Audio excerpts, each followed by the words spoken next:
By Maher Zain, who is coming to us from Stockholm, Sweden. So, Maher, hello.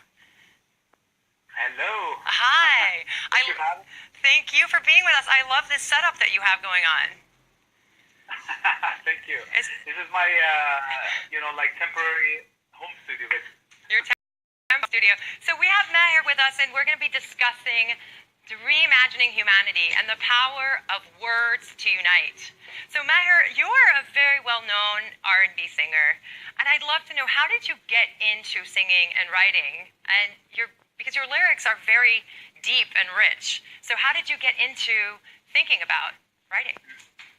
Yeah, I mean, it's a long story, but to make it short, I started singing, when I was 27, so basically 10 years ago, or like 11 years ago now.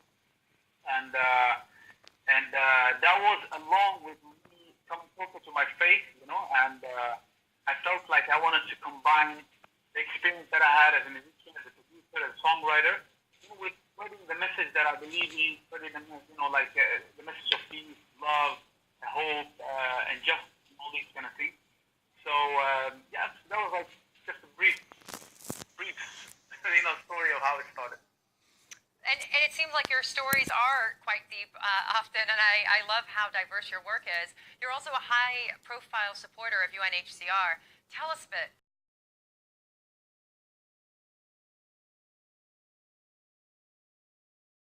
I really feel, and I'm aware of the responsibilities that I have.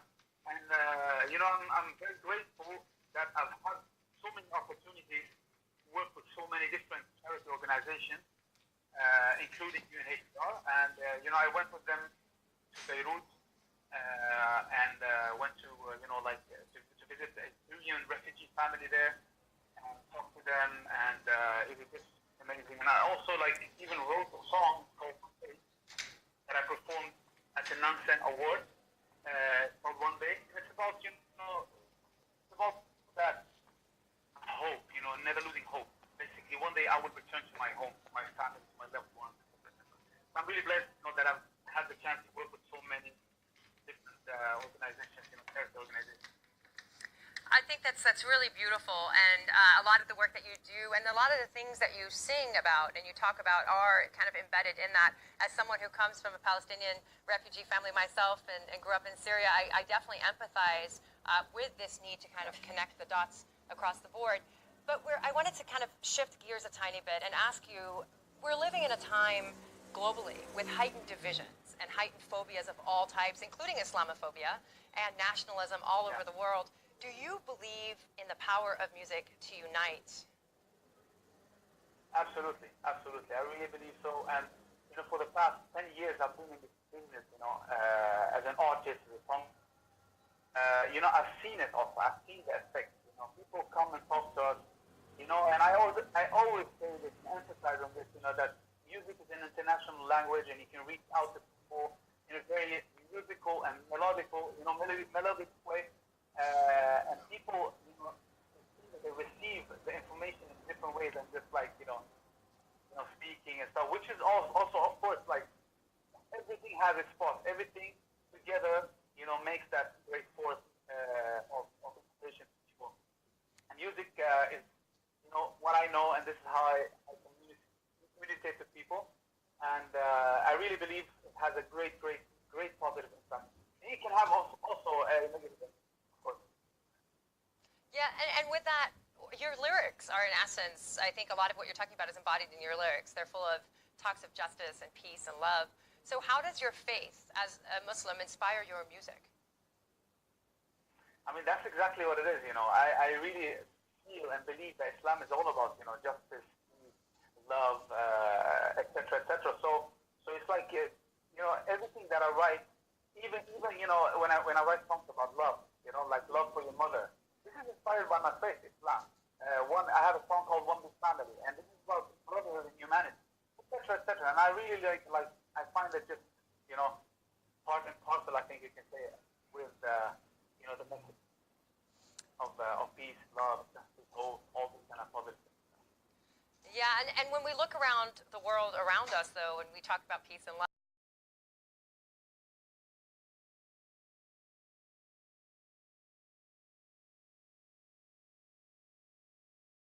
in the power of actually engaging people in becoming partners to this change, where we start to heal our wounds, to start to heal our differences by having conversations.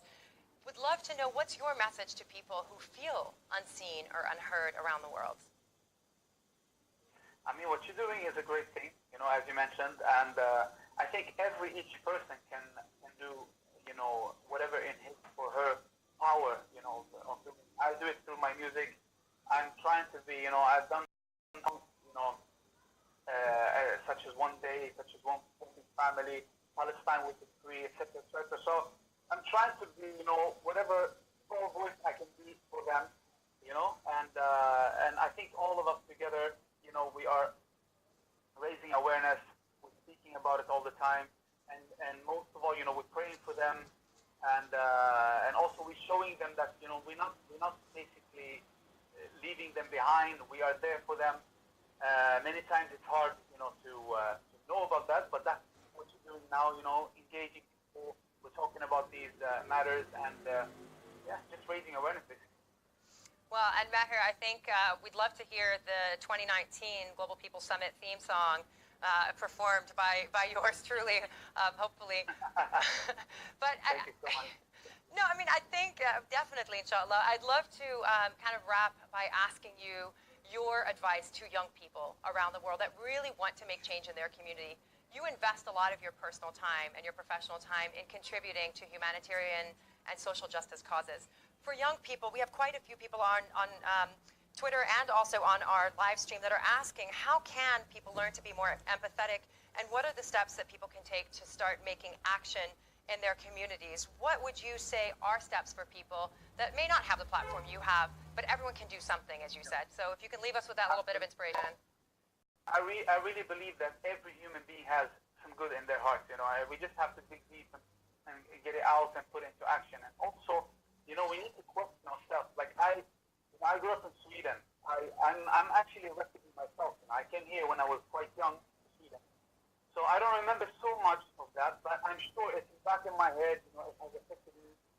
So I always ask myself, like, why am I here, and they are there, This is also a very good topic for a song, that I'm writing about. It's like basically why I never chose, to be fortunate, and this is the question I think we have to ask ourselves, and that will create this, mindset that it could have been me, that refugee or that person who's suffering over there could have been me. I didn't choose to be here. My parents didn't choose to be, So I think like every blessing is a gift, and we need to just,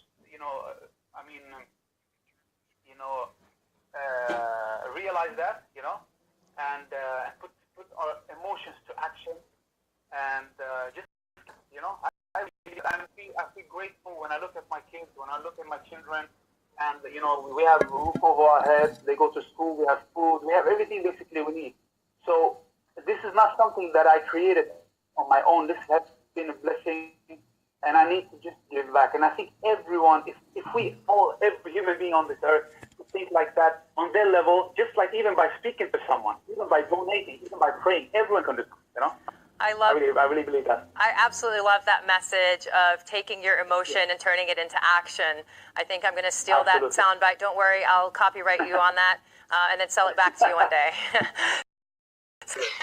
Thank you very much for joining us, and thank you for joining us from Sweden. And I'm not kidding. We're gonna follow up about a theme song to re-inspire humanity 2019. Inshallah. Take care. Thank you very much, and all the best to you. Thank you so much. All the best. Thank you. Thank you. Bye bye. Bye. Take care.